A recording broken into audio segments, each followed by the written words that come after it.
Good evening and welcome to this episode 35 of the South African Equestrian Federation's podcast From the Horse's Mouth. My name is Georgie Roberts and I'm coming to you from a particularly cold, wet and windy Gauteng tonight, which makes our topic very appropriate, and that is the winter management of our equines and how we can manage this better. Sometimes it's something that we only catch in hindsight when we see our horses having dropped off weight and we go, oh, we should have caught that. So in studio, we're very lucky to have one of our favorite vets who comes here against her better judgment, Rissa Parker. Absolutely. Thank you for coming and joining us, Rissa. I just say no. How many times? Several times. And I just kept saying, I'll see you at 6:30. And then you went, okay, 6:30. Get it over and done with. So thank you for joining us. And I think it's just something I've been interested to see with a couple of clients' horses, that we try and get ahead of it often. And then it just suddenly catches us. On us. So probably the take-home message is we should have all planned this before it happened. So we really should be looking at getting horses to put on condition if they're older horses, especially sort of going from 15, so 15 upward. You should try and get them to pick up a little bit of body condition before the winter hits. Unfortunately, as you say, everyone sort of wakes up when they're already wet and cold now. And of course, we've now got a really weird winter for us. So, but it's a bit like being in the Cape. Yeah, which we're not really used to. And the Cape is a bit like being in the middle of Hurricane Katrina, I think, from what I'm seeing on. So I think the problem is that our horses, we've had quite a long hot summer and wet, and now we've gone into a suddenly wet, cold winter. So I think, especially Gauteng, it's going to be quite a challenge. So what strain does the seasonal change place on horses and ponies, and why? I mean, obviously there's the temperature. Yeah, so that's actually quite a huge topic because none of us really know what happens, but we definitely have always seen more colics in the change of season. So going from winter to summer and summer to winter, we see more. And funnily enough, this year we've had a prolonged spate of colics. And I don't know if we just had a long autumn type season where it's just been, we haven't gone from summer to winter. We've had this long sort of autumny weather. And I think for me, the biggest problem is when you have those huge temperature fluctuations. So hot days and 25 in the day and then down to 8 or 9 at night. Okay. So we always used to blame it on they don't drink enough. But now everyone's getting really good at measuring how much they drink. So we say, well, he drank the right amount and, people are putting warm water in. So interesting, horses like warm water. So even if you're doing a flippin' endurance race up in the desert, they will still choose warm water over cold. And what's warm water for a horse? Body temperature? So body temperature, sort of 28, 30 is fine. You don't want to make it hot. They don't like hot, but warm. They definitely don't like cold. So going around at 10 at night when you check your horses, put some hot water in their buckets is definitely a plus. Okay. But I have a theory that it probably has more to do with barometric pressure and changes. Really? And that the microbes are affected by that. So there was one study in New Zealand that they showed that the change of barometric pressure affected ovulation rates in mares. That's crazy. That's so that was the only meteorological change that could be sort of linked to that behavior. So one has to go, so could the microbes be being affected? And is that why we get more colics? Okay. So I don't know. We're getting a lot of colics. There are a lot of colics all around the country at the moment. More than normal. We're getting a certain type of colic, which we don't normally see. And last year we had all those descending colon impactions, which was very rare. So we seem to get a pattern of strange colics when our weather's strange. So what is the link? But besides the weather, could that also be tied, which we spoke about in the last podcast with nutrition? Grass, yeah, you said that's something So the big problem with grasses is that, we cut it in the summer. And then as soon as we start storing it, it loses its quality. So we're heading into the time of year now that most of the grass was cut, March, April. Probably not much since then. So it's already 3 or 4 months old, so it's getting older. I know people are really battling to source teff. We've had a couple of horses come in. That's Rissa's dog who just came to say hello. The teff has been short. Okay. So we've had a lot of horses going on to aerograss. So aerograss is much more difficult to digest. So that's going to cause a problem. And change of roughage is definitely a cause of colic. So when I grew up, it was always careful how you change your concentrates and change it very slowly. That's actually not the problem. The problem is the hay. And what do most people do? We go from one bale to... Finish the old hay and we'll start the new hay. Whereas we should actually just mix the old into the new. I suppose I know that one of the issues with it is that when the horses get a taste of the new grass or vice versa, They like the one more than the other. they're But I think if reluctant you to. mix it, you allow the microbes to change in that time. So in feedlot and cattle, they know by changing the feed pattern, they go very slowly. Otherwise, you end up with rumen acidosis and problems. And I think we haven't paid enough attention to those microbes in the gut. And I would love to do a study. If someone wants to fund it, I would love to do a study on the microbes in the gut being affected by barometric pressure. I was interviewing someone recently who's a human mathematician. Obviously, he's a human mathematician as opposed to, but he's dealing with for human medicine. He's not a doctor, but they're using gut flora to see who's susceptible for cancer, basically. Yeah. And but from a mathematical perspective, they're saying that there are these ideal floras, and they say so much mental health, inflammation, which I know is something you want to talk about. It can kind of originate in the guts. So the interesting thing is that we all have our own microbes. We have our own flora, whatever you want to call them. We are genetically primed to having them. So what they've also found is that you can go and buy all these expensive supplements, and you can put your horses on all these new things. It's a big phase at the moment to try and change your flora. What they've actually shown is that you will go back. You will default back to your genetic type. That's really so you can change your horse's flora by giving them supplements for a certain amount of time, but they will still revert back to what they were genetically made. And that's why they think there's a lot of linking to PPID, the EMS horses, all these metabolic syndromes that are probably genetically linked, and they probably have something to do with the microbes in those horses' systems. So we're way behind in understanding how those work. But certainly in human medicine, they've really realized that our microbes play a very important role in our health. And we know that with the horses. I mean, if the horses don't have microbes, they can't digest the grass. That's the end of the story. So then they're done. So, and from there on, because I mean, there's a few things we want to talk about. We want to talk about in winter specifically, like hoof care and skin care, but it all kind of boils down to how well they're processing what they're digesting. Yeah. So I mean, it's good health, it's good nutrition, and back to the basics of, as I always say to people, I'm much more in favor of the farmer than I ever was a feed company, because if the grass isn't good, it doesn't matter how much concentrate you feed. And then you need to take care of all the other things. You know, are they getting the correct concentrate? So are they getting the minerals and supplements they need? As they get older, they need more because their absorption rate starts to decrease. So again, we're going into winter. Is your horse requiring a little bit more carbohydrate to stay warm? And be careful which carbohydrate you choose. Are you going to go for a grain, or are you going to just make sure they get more lucerne and better quality? What's the difference in that? So the sugar-based carbohydrates, or as we see them, would be things like mealies.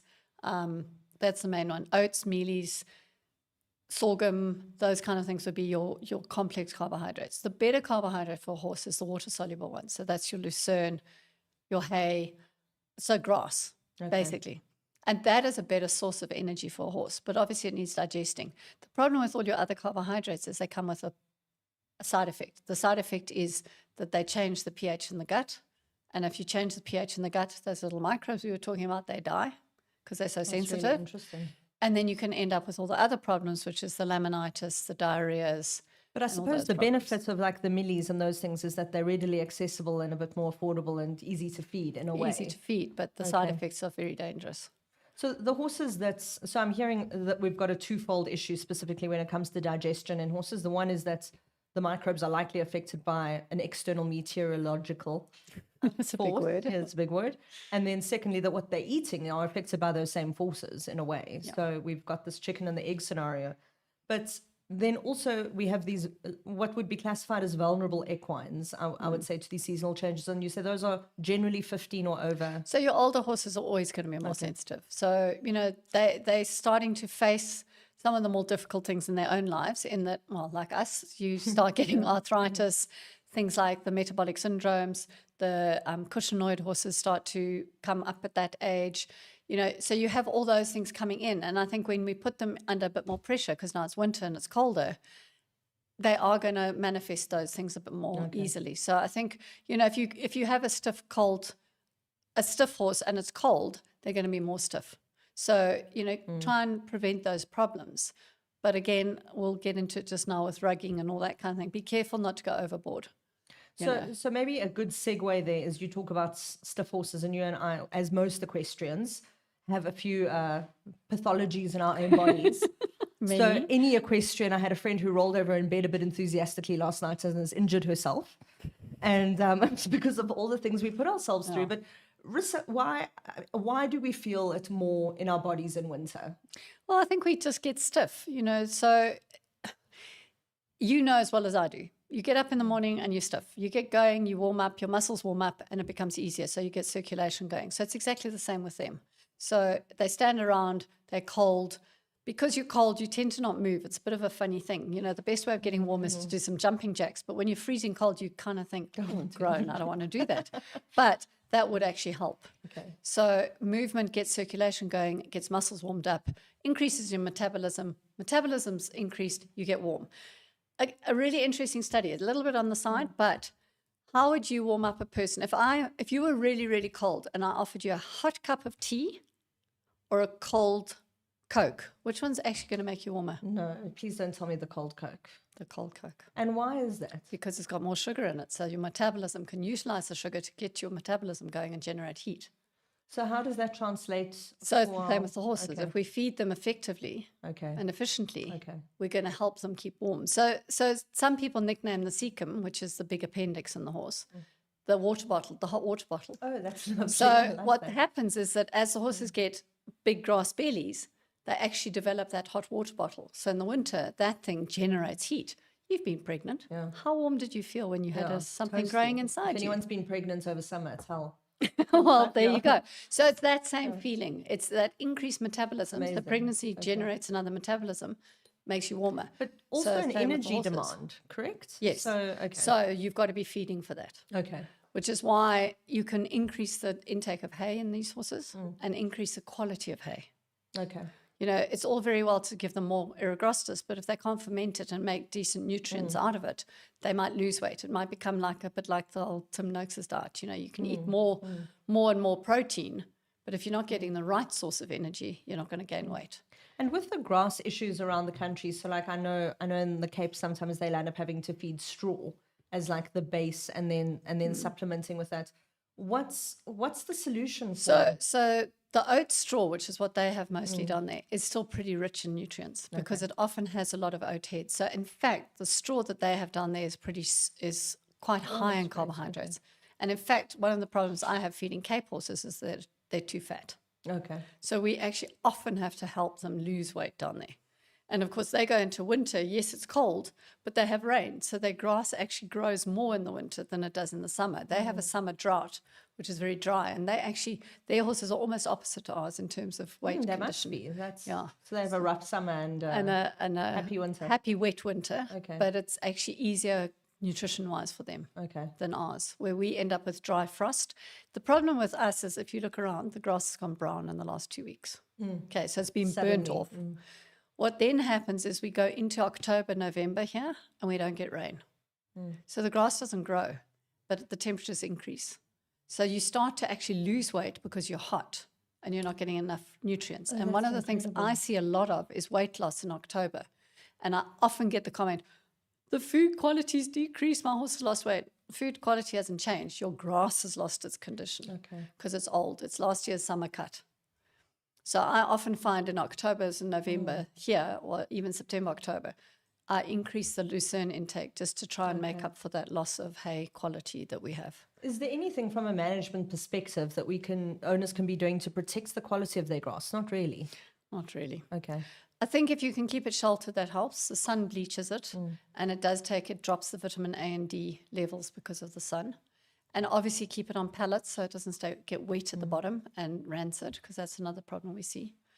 But keep it aerated and keep it out of the sun would be the two things. And this is a very privileged discussion to be having, but I have seen these hydroponic barley stations.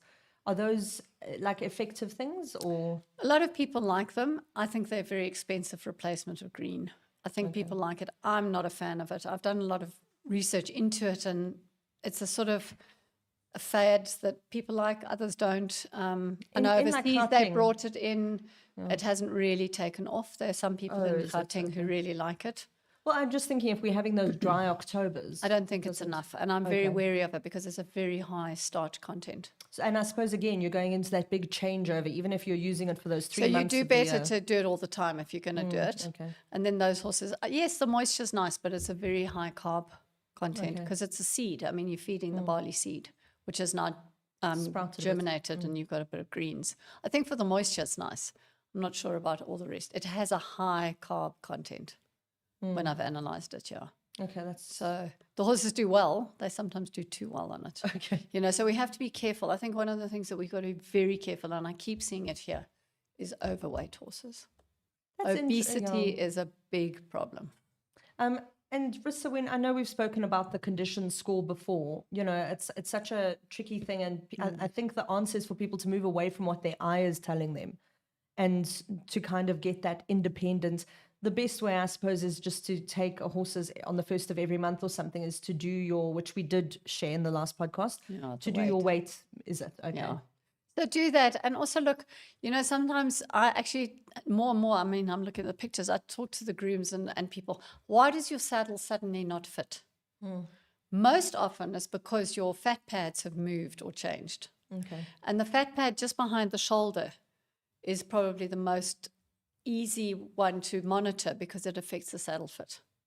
Okay. And I mean, I know in Europe they recommend, and in England, that you really should have your saddle fitted every 3 months, so 3 months 4 is times what a you year, use, every time the season changes. Yeah, and that's that's a great because it's the point. seasonal change, because our grass has changed. So this year, I've had the highest incidence of insulin resistance and ACTH increase, which is your cushion-noid horses, in autumn. Really? So just That's- recently, I've done all the testing because that's when we're supposed to. So what happens is just before winter comes along, the grass goes, oh, I better start storing some sugar because it's about to be winter. So they manufacture the sugar. You have a high sugar content in the grass, and it pushes those horses into laminitis. So I had a massive number this year, and I've had actually from around the country results coming in from other people that I assist with nutrition. So autumn Is when you should really, metabolic when you time. should be taking bloods and checking your horse. And That's- I would recommend that if you have a horse that has that tendency, or you've got a genetic horse that's been a show horse, because most of our show ponies have been selected for that, that you get the bloods run in autumn. And it's an ACTH and the glucose insulin. So you're testing for Cushing's as well as insulin resistance. It's not just one or the other anymore. We look at all of them.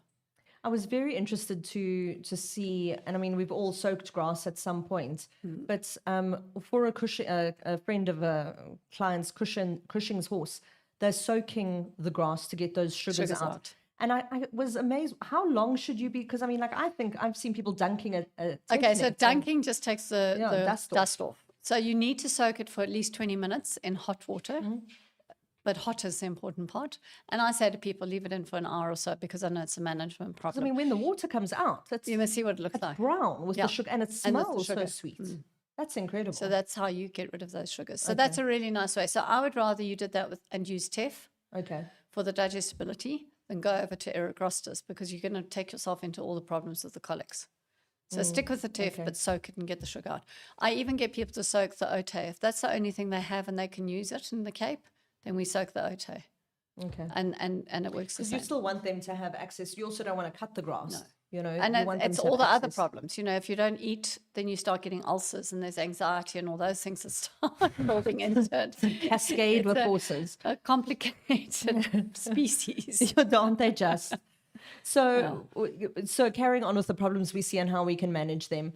Hydration in horses, and you mentioned the warm water. Yeah, so that's probably the most important. I was reading an article yesterday about Kentucky equine researcher, actually doing some studies at the moment about if we give them electrolytes, are we going to change the amount of water intake? And the disappointment was, at the moment, the control horses and the others were pretty much the same. Really? So that's current studies that are going on. Okay. I do think we use quite a lot of an isotonic, which is just a salt, basically. We make it into a paste, squirt it in their mouths. I think just the salt in their mouths makes them sometimes drink when we're trying to get colic horses going. Okay. Especially when we've had them on a drip. They sometimes, we call it a medullary washout. The kidneys don't concentrate, and they're a little bit, they're reluctant feel to start. thirsty. Yeah. So we just do that, and that seems to get things going. Okay. I do advocate giving them an electrolyte in the mouth, like a gel. to try and get them to drink. That's interesting. So more than I like think a it's like daily eating feed. salt, That's peanuts. interesting. Okay. But if you keep adding salt to their feed every day, you basically you're gonna- dehydrate them and no, then they rehydrate. it'll make no difference. Really? So it's like you. How much salt do you have on your food? Yeah. You eat lots. The next person doesn't eat any. You That's get used to really- it. Yes. Okay. So it doesn't make you drink more water. But if you go and eat a whole bowl of peanuts with salt in them, you'll drink a whole lot of instead water. of people, and I see a lot All of day, people, every day. Yes, Pulse it. electrolytes every day. No, Pulse it. that's really interesting. You'll That's get a great. better effect if you pulse it. Okay. Yeah. It's also just it's youth champs, obviously at Kailami Park at the moment. We're very lucky to have a lot of riders from around the country. Some of them are having issues with their horses drinking, and I heard one girl desperately pleading with her horse to drink. What is the solution? Just while we're speaking about hydration, is there any way you can? So I always say to people, take your own water from home. So water smells different. I don't know about you. I can't drink can the water smell at it when you work. open I the like tap. my water from home. Okay. So horses are the same. I've had horses come from the Karoo who will not drink the water in Joburg because it smells and tastes different. So you can cheat. You can add a little bit of molasses, which I absolutely do not advocate normally, but it's better than a horse not drinking. Yeah. Okay, and you want to try and get them over. So I heard an interesting thing yesterday. Someone was saying you can try adding a bit of ginger. Horses seem to like ginger sometimes. So just good old ginger, that you buy in the supermarket. Yeah. That might help. They're a little bit fussy. Sometimes you can add a different fruit juice flavor into the water and see if they like that. But you Like need a to little bit of start apple being, juice or- yes, you okay. need to have a smorgasbord. You need to have 6 buckets. And I've got a client who did that, and she actually showed me a video of it. And the horse went to each bucket, and eventually she found out which one he liked. Oh, that's fair. And then I it drank suppose that. it's like us. Like if you gave me They're ginger very- water, I'd be disgusted. But, Exactly. But somebody else might like it. Totally. Yeah. That's Apparently really they like interesting. banana flavoring too. Of course they would. Weird animals. I'm not sure how you where would put a it horse, into water. Where would a but- horse ever encounter banana in Exactly, the wild? on the you know, Hawaii like, beaches, of course, they have to just be completely difficult. Shipwrecked off the... Yeah. Going and picking bananas off trees makes sense. I've ridden a few of those horses. Moving But on. yeah, water, let's just say, if you're going to a show and you can, take your own water. Apart from the fact that it's a health hazard, drinking at troughs where other horses are there, Yeah. it's probably a very good idea.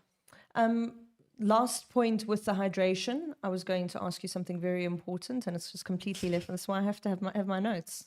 No, I'm sure they'll come back to me later. Moving on to Hooves, Rissa, and again, Hooves is something that I think is probably also a nutrition element to it, but specifically, obviously, when we're having these wet spells in Joburg, and I'm it's sure our Cape Town, farrier's biggest nightmare is the wet. we're getting these thrush, these Soggy shed feet. hills.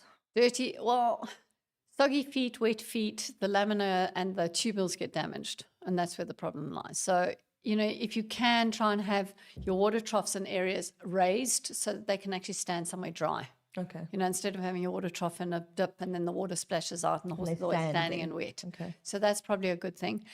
And then the other thing is the nutrition. So if you have, you have a herd, every horse's feet are fine except one. So what's the problem? That's the problem. It's not your feeding, but you can supplement that horse and try and supplement it with things like, with biotin, zinc.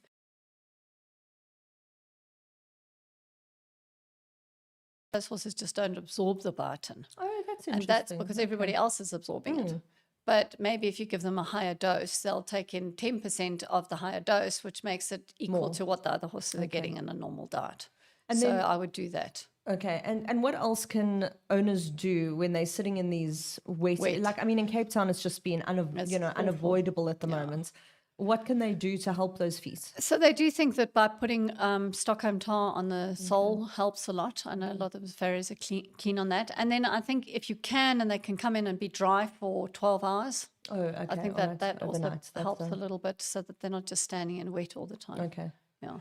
So there's a lot of talk about the periopal and putting all those greases on the outside. It's still a little bit out to the jury as to whether that really helps. Okay. But I think, maybe if you're in that kind of wet all the time, it might be worth trying that.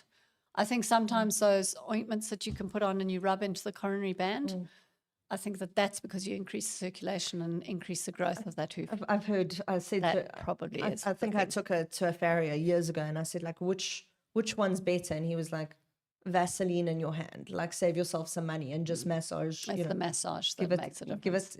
And again, banana eating horses getting hoof massages. I mean, of course. And then And then in Joburg, we would ordinarily be having a little bit of the opposite, dry. But I mean, I suppose dry is generally better for a hoof than... It is. It's quite interesting. Their hoofs become incredibly hard in the winter months. Like you see your and Karoo dry. horses have Yeah, those. and that seems to be a lot better. The only problem is if you get an abscess in there, they just cannot get them out because it's so hard. okay, So that's just bear that in mind, that if you have a deep abscess in a hoof in the winter, they take a bit longer to draw. Or you'll be because of having it's to nice soak and it hard, constantly. because of that. So then you realize what a difference it makes being on the dry or on the wet. Yeah. Excuse me. Moving on to skin conditions, and I think this would come under there. Again, I suppose more for the wet conditions, but in Gauteng we are having some of those. Mud fever. I mean, we're seeing... So interestingly, I think we see more mud fever in the summer. And it's an infection often in that pastern area, and you see it mostly in the grey or the white Definitely pastern. seems to... Is it No, a it does. The photosensitivity? skin's- well, not really. It's just that skin seems to be more sensitive. Okay. So the pink skin definitely does it more, and it becomes infected. And then the problem is it dries and it cracks. So every time they step, it cracks, and then it dries and cracks, and it's like us and cracked heels and those kind of things. You've got to get it moist and clean it. So something that I find really interesting, and it goes in line with the rain scald, which is also caused by bacteria, is you need to wash those areas with hot water. Oh, really? That's Because it interesting. dissolves. How do you wash your plates? With cold water or hot Yeah, water? exactly. Gets Dissolves. rid Okay. of the grease. Oh, that's really So interesting. the fat in the Okay. skin and the hair follicles is where the bacteria feed. And if you just keep washing with cold water and soap, you're not really getting rid of that. So if you use hot water and wash those areas and then dry them, it's key to dry them as well. Because drip drying, and that's where we go wrong. You work your horse, you hose off its legs, and you put it out. And it drip dries off the fetlock, off the feathers, into that pastern area, and that's where the problem starts. So drying is really important. Hot water and lots of clean towels. Hot water and clean towels. And a clean towel every day, not once a week. That's, And So I always say to people, go and buy 7 towels yeah, one day a week, and they go in a hot washing machine to clean them. that's really good Because advice. that's also important, Yeah, and it's also, I just have to say, towels are one of those things where I think we're just incredibly spoilt in South Africa with our grooms. And until you're grooming your own horse, I often have owners who will then take out their own grooming kits and go, oh my God, I need like 7 new brushes. But it's because they haven't taken it out in 6 months. They haven't done it. And towels are one of those things that when you are using them properly do perish incredibly quickly or, get eaten. And you need to recycle them and get them washed and bring them back, because otherwise you actually reinfect the area. So that's also a problem. Okay, so basically with anything that's dry, we want to make a bit wet, and everything that's wet, we want to make a bit dry. Dry it That's out, great. yeah. Of course, that's how it's going to work. I mean, if you've got straight hair, you want curly hair. Yes. Okay, and the rain scald, the same thing. Rain scald. That's, So that's a bacteria that basically lives in under the skin and in the coat, and they call it a paintbrush. So you pull the hair out and it comes out with a little brush looking at the end. That's the sort of scenario you have. So mostly in the mud, wet weather. Often also seen in horses who are rugged and they were a little bit greasy or wet underneath the rug. Okay. Then, of course, it's a nice, warm, dark area for the bacteria to grow. I also see that often on, again, on very, I want to say privileged horses, on their back legs, you'll suddenly take the boots off yourself and peel and you'll go. It's the same, it's the grease. Okay. So, and then the hair falls away. You also see it on their heads where they've had they've been mask. sweating. Yeah. So it's just sweat and then grease. Hot So water, cleaning is, And often you don't need a drug even to do well, that. it's funny because I think a lot of people's first go-to is we love a good ointment, right? So we love to To make it worse because you put more grease on it. Yeah. That's really interesting. So to stay away from that a little bit. Wash it. Use a good soap. Heavy scrub, the pink soap Yes. is a good one. And then the warm water and then dry it. This is a conscientious discussion always. Coats, to clip or not to clip? So horses grow coats for a reason. Okay, some of them go a bit over the top when they get hirsutism and they've got Cushing's. Then they're a bit too hairy and that can cause a problem because then we see them overheating, something serious. I don't like clipping a lot because I think the coat is there for a reason. It also means you shouldn't rug them because they've got their own rugs. And I think it's one of the problems we see a lot of here.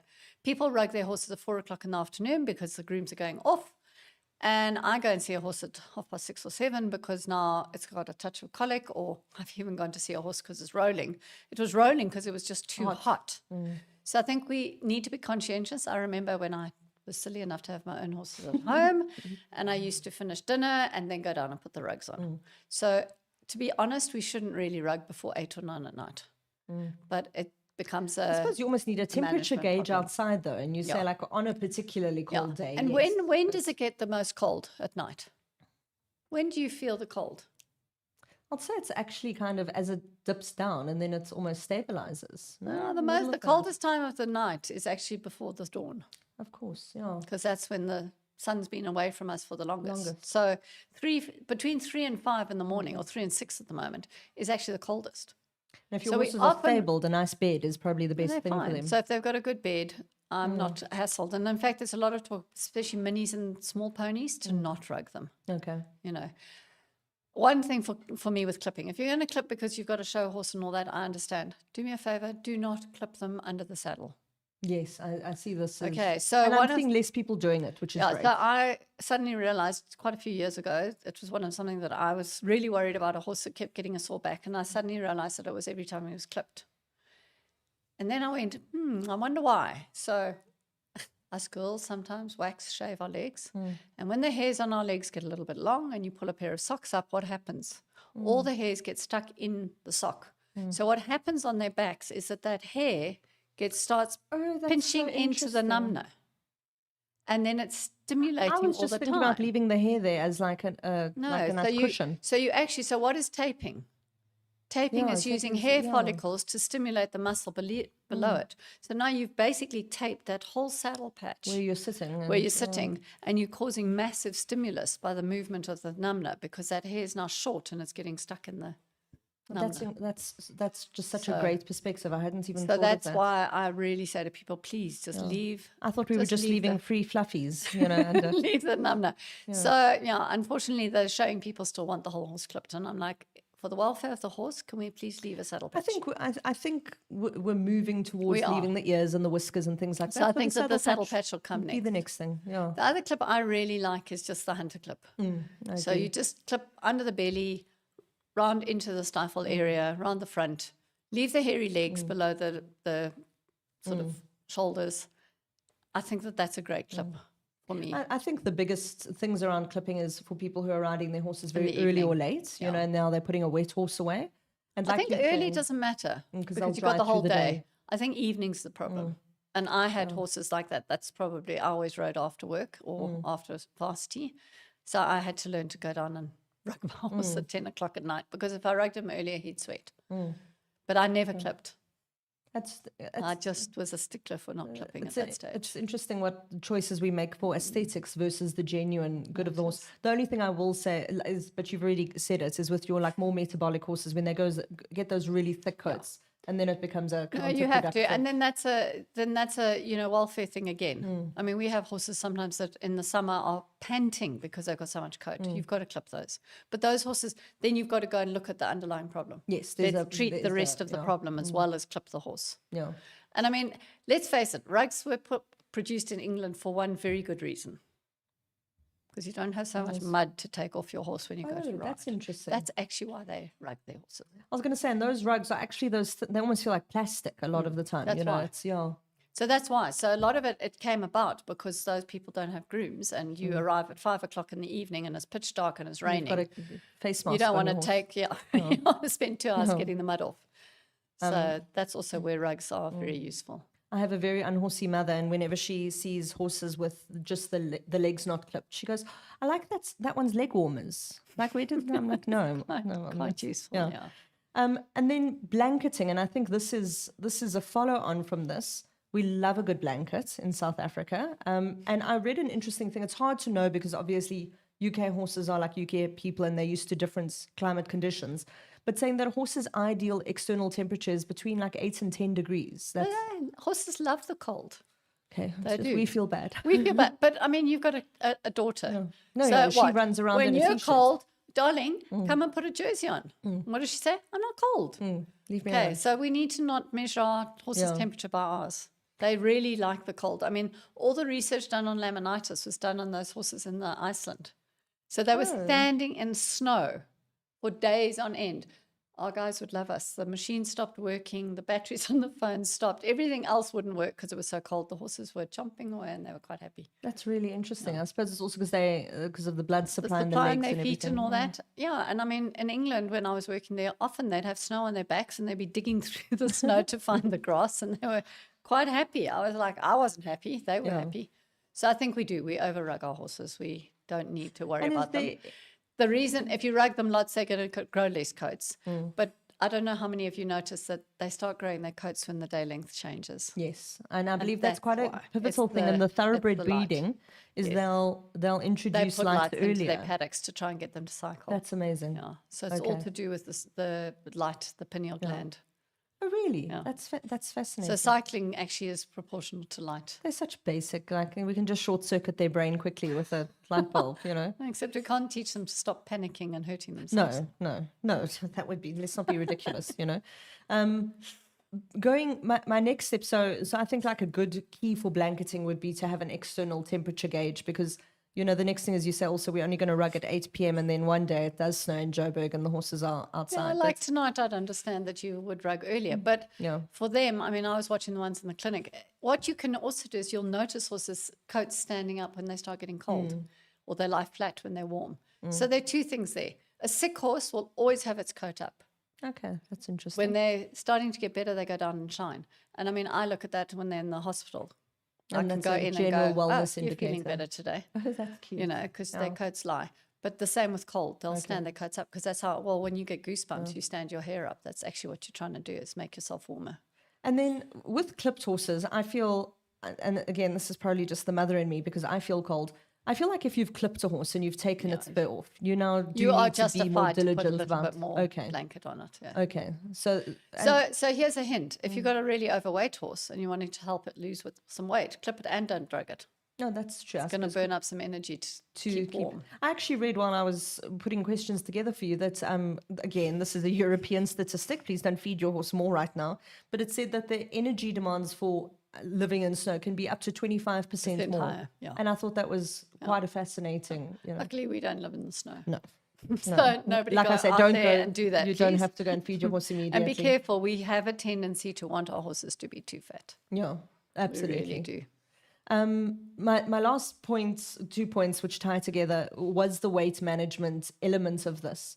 And if we can just go back to that, obviously there's less grazing, the cut grass quality diminishes. How do we get ahead of the curve though and maintain that weight? Like we just spoke about, we should have been talking about this earlier, and then you say, but again, there can be another dip in October.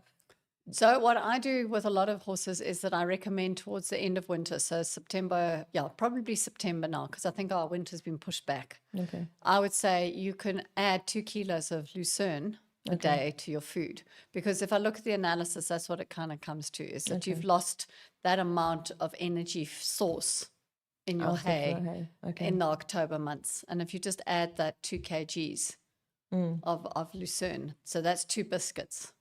Yes. And lucerne doesn't make your horse crazy. Again. I will allow, there are the odd horses who are allergic to lucerne. And we've just had one recently. You give them lucerne leaves and they get diarrhea. But that is the exception. Oh, that's the reaction though. It's not that they do flick flacks. No. Okay. Lucerne does not make horses crazy. And Georgie will agree with me. I had that wonderful horse which you guys helped us to get right. He had massive metabolic issues, and he ate a diet exclusively of oats and lucerne. That was all he was allowed to eat. And we kept saying, shouldn't we give him some teff? And you guys would say, what did we say? and he was quite a feisty little guy, and we were he didn't change at all. It was a really interesting experience. Yeah. So, and it's sort of trusting yourself to go that route and say, okay, well, let's see. But so I really don't think so. But you say the millies and the high the GI carbohydrates carbs. are your ones that are going to make horses. And the interesting thing is that the thoroughbreds are often very sensitive to the mealies, and the warm bloods not so much. And if I want to get petrol into the warm bloods, I'll give them oats.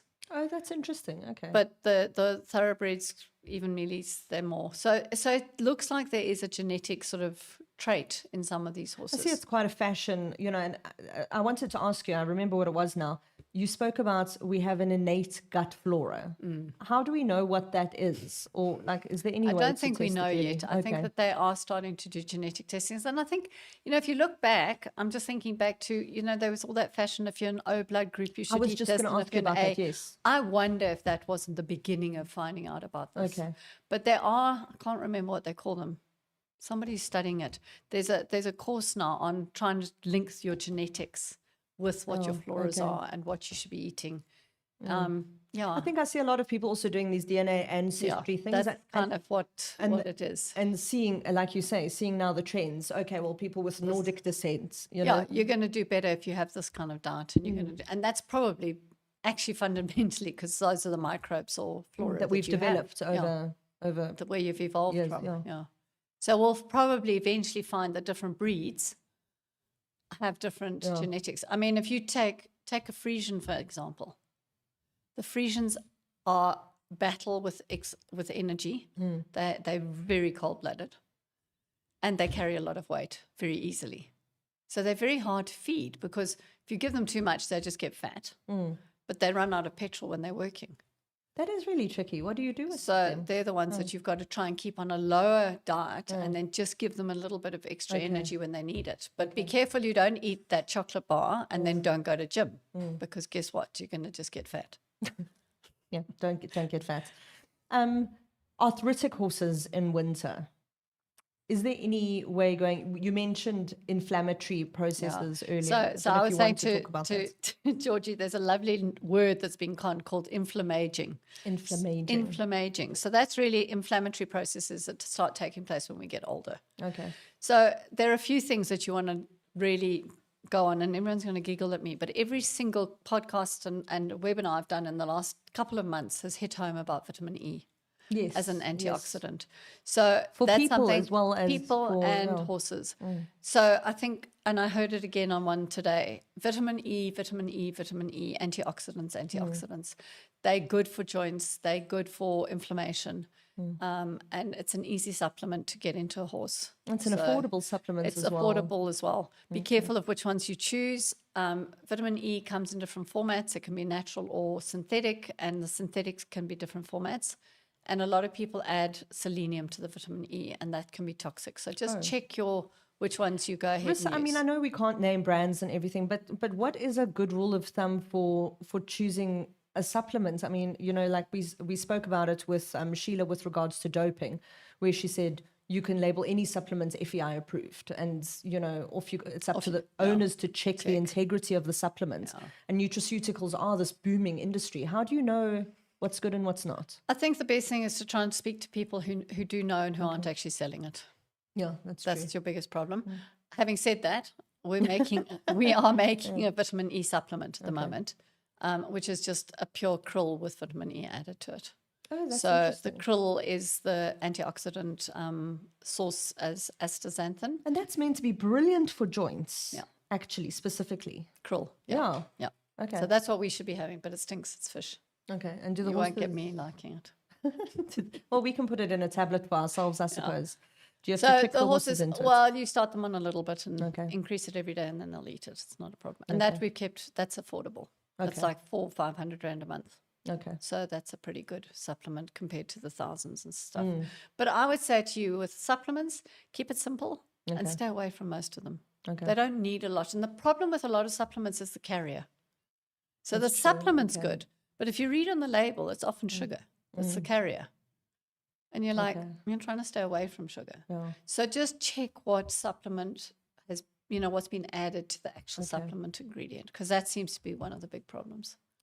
Okay. And then, and again, this was a horse that you and I worked together on years ago. And I remember your phrase was motion is lotion. It was an arthritic pony, and you were trying to convince the owners to let it sleep out during winter, which they thought was blatant animal abuse and refused to do it at the time. But is that a consideration for these stiffer horses? Very much. Okay. Very much. It's the same applies, keep moving and you do better. If you look at all our horses that have flag legs and problems like that, they're all much better outside. All our asthma horses are better outside. Oh, that's interesting. They all do better outside. Of course. The biggest problem we have in this area is the horse sickness. Yeah, so we So in the limit in it the by- summer, we can't put them out. But actually in the winter, they could sleep out. Put a rug on and leave them out. Let them move around. Yeah. And they're happy. Horses are happy because they don't mind the cold. Yeah, well, I mean, I think horses they don't roam perhaps as much as we imagine, but they like to move for 22 hours out of the day. They'll, Yeah, and if they, if a horse is really cold, you'll find it curled up like a dog. They sleep curled up, and that's how they get warm. Yeah. But they're not stressed like we think they would be from the cold. So Yeah, I think that we over nanny horses, and sometimes by doing that, we children, horses, like husbands, absolutely. It's husbands. Yeah, no, I don't think horsey You and husbands I don't have that problem. no, and I don't think horse husbands would agree with us. Just to be perfectly clear, No, the horses come first, I think. The other consideration which you did raise is the saddle fit. Are there any other parallel issues to the change of seasons that people sometimes get caught by surprise? You say check your saddle fits at the beginning of the season and at the end. So I think for me the biggest one has been the autumn, the laminitis problems that we've seen. So be aware that coming into autumn we might hit that. No, and I think just the saddle fit's probably the key, and then clipping. So those all tie in with good husbandry, general wellness and things. And then the other thing we were just starting to talk about is teeth. Don't forget your horse's teeth, and please make sure you get someone who puts a gag in. I prefer to sedate a horse to have a look at his teeth and you need a torch and you need to look at the back. And we can't always appreciate everything even by looking. So the oroscope, which some of the dentists, the proper equine dentists, and I'm not talking about technicians, I'm talking about vets, have an oroscope. So they can actually put a camera in there and look at each tooth. And sometimes that's necessary to really appreciate what's going on in those mouths. But as I said to you earlier, there's just a thing came out from one of the clinics in England the other day to say, so what is the most common symptom of a broken tooth? Weight loss? No. Poor behavior? No. And he went through everything, and eventually it was nothing. There is no common denominator. Everything's just spread equally. Yeah, and they prey animals, so they'll eat with a broken jaw, they'll eat with a broken tooth. If someone says, my horse isn't eating, I think it's its tooth, it's about the last thing I would check. Oh, that's interesting. A horse is sick to not eat. Yeah. They'll eat when they've got broken jaws. Yeah. I remember Hildegard said is in such a, she says, they're going, no, look, I'm fine. Yeah. Look, I'm even eating. Yeah. Don't eat me. You're not going to say, lion, I've got a sore tooth. Yeah. They don't want to draw any kind of attention to themselves. No. Okay. Rissa, is there anything else you would like to add from a winter care and management for equines in South Africa perspective? I think just the main thing is that, remember that your young horses don't need as much energy to stay warm as your older horses. And we need to try and prepare for winter a little bit better than we do. I think we all get caught by the end of winter, that end of winter for me is the key in this environment, in our high falter, going into summer. When it gets that blisteringly hot, September, October, November, the horses lose a lot of weight then. That's interesting, and I think by then we're almost going, oh, the bad part's over. The rains will come. That's probably our worst. We've taken our foot off the gas there a bit. And horses start digging up the roots, so we get a lot of sand colics then because there's and nothing then your left to eat. take forever to recover. So that's probably for me the worst time of the year. I think every time I speak to a veterinary professional, I'm always just so struck by the intensity of management that horses require. And when I say that, I mean it's on an individual basis. It's knowing how much this horse would normally drink. Yeah. And Sheila was so funny when she was here a couple of weeks ago talking about the grooms programs. She says, some of the grooms are so good now that they'll say this horse only did 2 manures last night. Yeah. And she'll say normally, they'll say, well, it hasn't pooed for 2 days. Now, and she goes, well, now it's too late, now it's... But knowing that the horse would normally manure 5 times. So just these little intricacies. And your grooms are such key people because they do every day. I mean, I'm fascinated at how many colics we have on a Sunday and Monday. Oh, and that's often because of changes. Weekend off, different people and shows. We see a lot. So Monday morning colic surgeries, we've had a lot. That's really interesting. And I just wonder what happens. So I think our grooms are key, and them knowing and the management. So quite a lot of the yards now have a board up outside, and they write down drank 1 bucket, half a bucket, whatever, and manures 3-4 times. We have that at the hospital, and then the temperature of the horse. That's great. And I mean, temperature too, I know we're going out of the viral season, but we've had viruses quite late this year. And I think you really cannot be mistaken if you take a temperature while you're saddling up your horse. Don't ride it until you've taken a temperature. The number of horses I've seen this year that, he didn't feel great, so I took his temp and it was 40. And the horse had horse sickness. You could have avoided at least riding it when it was feeling sick. So, and it's easy. You know, I used to tease my own horses, stick the thermometer up the bum, put the saddle on, take the temp. Okay, we're good to go, you know. And now I'll do the girth up. Yeah, exactly. So I think, you know, everything we do should be in preparation rather than behind the curve. And again, with that, I was really interested to hear, again, someone who said, well, their horses, every time they've thought their horse was sick the first time they temped their own horse because the temperature was 35.9 or something. Meantime, the groom goes, no, that's always that temperature every morning. Yeah. But then that meant that for that horse, 37 was high. Starting to get, you know, whereas normally if I had checked a random horse and gone 37, I'd say it was fine. So again, that's it's just also, that and husbandry. We all, I mean, during COVID, we were all having our temperatures taken, and you should have known what your normal was. Because they vary so much. Listen, sometimes Except then they said they were 33 and I go, no, then I'd be dead. And they're like, no, it's 33. I'm like, I promise you it's not 33. Yeah, that's really effective. Thank you so much. Rissa's dogs are signaling that it is time for us to finish the podcast. Rissa, thank you so much as always for sucking it up and coming to join us. It's really, I feel very strongly about this, like paying it forward a little bit to people who don't have the access perhaps to vets like yourselves and are tuning in from around the country to get these kinds of insights. I think it's really wonderful. So thank you. Pleasure. And actually, I ticked someone off the other day who didn't know about a drug and something. I said, most of us are on the other end of a phone. Phone a vet. If you're out in the fluctus and you don't have a vet at hand, I promise you most of us will be very happy to answer the phone and try and help you on the phone if you can't get a vet to your horse. So don't be shy to phone and ask for help. And in the age of technology, I think we can help so much. You know, there's I don't want to say that you're offering virtual consults because I'm sure you'll kill me when we leave here. No, I'll charge for it, but I'll do it. Absolutely, but so it is possible rather to do that than do the wrong thing. Yeah, here's a photo of what's going on. What do you think? I do a lot of that now. That's wonderful. Because I take the photos, we make a record, it's a clinical record, it goes on a file, I'm prepared to charge you, and then we have a record of it. So make the contact.